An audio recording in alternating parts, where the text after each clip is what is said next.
wondering, yes, that was over 4,000 damage from one Wizardry spellcaster, absolutely decimating that New Game Plus boss. And I'm gonna show you how to do it. Hello, my fellow Wonglongers of Wonglongers. Hello, and welcome to this build guide for Wolong, where I hone in on how to make Wizardry pop the poppiest, because it's by far my favorite way to combat in this game. And, well, the solution that I've come up with, I think, is rather elegant, and results in absolutely monstrous amounts of damage, no matter what enemies you're fighting. And if I do say so myself, I think it is rather impressive. So what's actually going on here? Well, the whole set and the armor perks and such that we've chosen is to funnel into a core playstyle revolving around two key spells. The first being a delicious fire path spell by the name of Overpower Burst. And I don't know if you've given this a test yet, but oh, you should. What this will do is increase the damage of your next martial arts or wizardry spell. It sounds innocent enough by itself, but when you realize how much it increases the damage, and the answer is double damage, you then have a, oh, well, I imagine this enables some kind of shenanigans, and that it does. You combine that then with the strongest, most damaging wizardry, unless of course the enemy is resistant to it, in the form of ominous chill from water, and then we suddenly have a recipe for success. We then tailor everything else that we're doing to pumping wizardry and ice damage, and make it as efficient as possible to spam cast, and we're suddenly in business. And it really is that simple. We have supporting wizardries too, but we can essentially walk through every level dropping double damage icicles on every enemy, obliterating them in one or two casts, and we never even have to get close to anyone.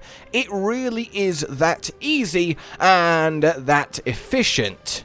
Now, of course, there is every now and then where you'll get to a boss that's a bit, let's say, immune to ice. And while this is doing a job of showcasing why I love Aquablink so much as part of this, as it really gives you some serious mobility for very little spirit cost that makes dodging around and getting the opportunity to do your spell combo very easy, it does mean that you will have to swap to a different sorcery if you are facing something immune to frost. And the one to go for in that instance is Engulfing Inferno, so just something to keep in mind. Alright then, so what are we actually doing to make this so potent?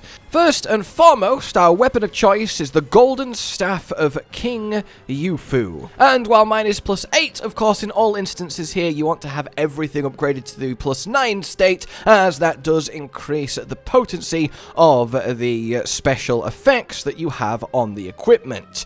In any case, this is from the mission Pride of the Yuan Clan that you unlock in Part 7, Chapter 7, where it's a guaranteed drop for completing it.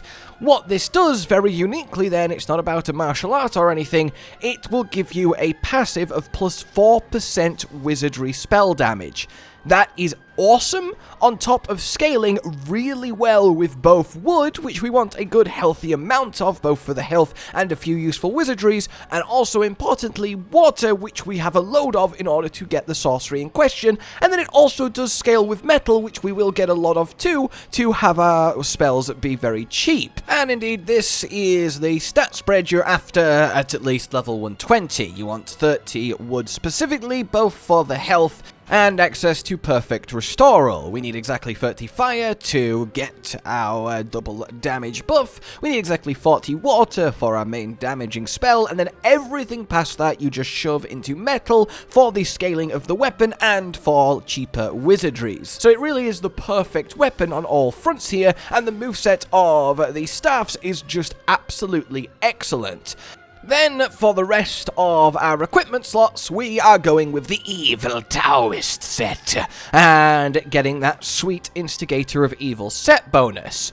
we can have the weapon in our right slot even though we don't use it, and it still counts towards the set bonus. Combined with the other 4 armor pieces, well, we end up getting this really solid list of extras for our troubles. The spirit gain from deflecting is kind of whatever, but the extra % elemental damage is very good, as is damage amplification on enemy when you do connect with a spell. It makes the follow-up one even more potent, and a massive chunk then extra of wizardry spell damage, which is just what we're after. Yes, this is light armor, so you do need to make sure you fully upgrade it, or you will be taking a lot of damage, especially in New Game Plus, but it is at least light, so we get to maintain full mobility. And the Sword of Yuan the Great is the final piece, as I said, just in your offhand for the set bonus. What actually goes on there doesn't really matter, as passive perks aren't active unless you pull out the weapon, which we're not going to do. You get this set either guaranteed from the boss that drops it, or you can farm it more specifically in the request of the goddess, or let's make our halberds shine if you want to keep going until you get a really high star one to work with. Following that then, the perks we actually have on each piece of armor are all identical. On all 4, put wizardry spell consumption at spirit down, then ice attack power up, water damage % up, and then divine beast gauge. Now this one is a personal preference. I like being able to use the divine beast more often, but the 4th slot here you can very much tailor to your own personal playstyle from the options that are available. You can also use damage amp on wizardry use. You can have any of the super special purple perks revolving around wizardry if you so desire, but this is just a solid quartet to put on everything to give this set that min-max power spike. Then when it comes to ranged weapons, just use any 2 that you like the list of perks on. They're not the most helpful, and again, you actually have to go to the ranged weapon if you want them active, which we won't be doing that much here. From our extra little accessory slots then, again, we're just looking for skills that help what we're doing here. So water damage, wizardry damage, wizardry cost affecting, those kinds of things. Here then, we have restoration from spell damage A, which means that we get a huge amount of health from the wizardry damage we deal. And as we're dealing a load of wizardry damage, this is actually a really potent perk that heals us up constantly. And then we also get haste from health recovery, which means we're always moving really fast too, as they play into each other. Then in our other slot, we have just some ice attack power, as that was the next best one I had, so really not ideal, and you might well be able to do better. To our divine beast then, and we want to have ourselves Tengshay for the wizardry spell damage, and the power drop on enemy when you hit them with a spell, which will make them hit for a lot less damage, which is what will help you survive in this otherwise light armor. And then his actual use of poisoning enemies and activating all the effects associated with that is very good too, and Tengshay generally is in contention for the best divine beast in the game. Then, when we go to our wizardry layout, well, we are looking at, of course, Overpower Burst and our Ominous Chill. The other 2 are yours to choose from, but I like Aqua Step for its high mobility and get out of jail freeness. And Perfect Restoral is also great for just ignoring a red super attack coming your way and continuing to cast down with the icicles. Now, you can, of course, go a few other options here, and indeed, because this is a 15 morale requiring wizardry in our icicles, there is 2 that you want to use earlier on in the level before it actually gets to that point. Frozen Arrow to begin with for 3 morale, then we can upgrade to Malignant Icefall, which is a big chunk single target hitting at 7 morale, and then finally get to that Ominous Chill at 15, and the effect and general playstyle all remains the same. Overpower Burst, then the Ice Wizardry, and then watch the enemy get absolutely annihilated. Alright then, ladies and gentlemen, that that is pretty much that when it comes to this build.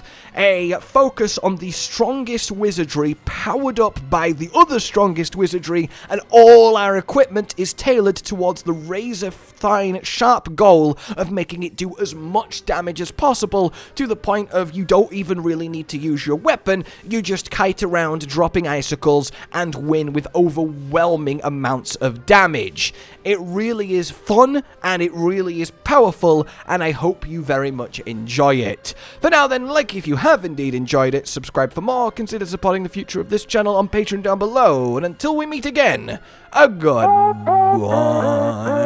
Josh, Cotton, and Hollow with the videos, dropping the humor like a hammer on your tippy toes, bringing entertainment on a daily arrangement to take our insanity and turn it into entertainment. Yes, I said entertainment twice, to reiterate that it is nice to look into your faces on a mostly daily basis when you let us in your homes to make the whole world a stage.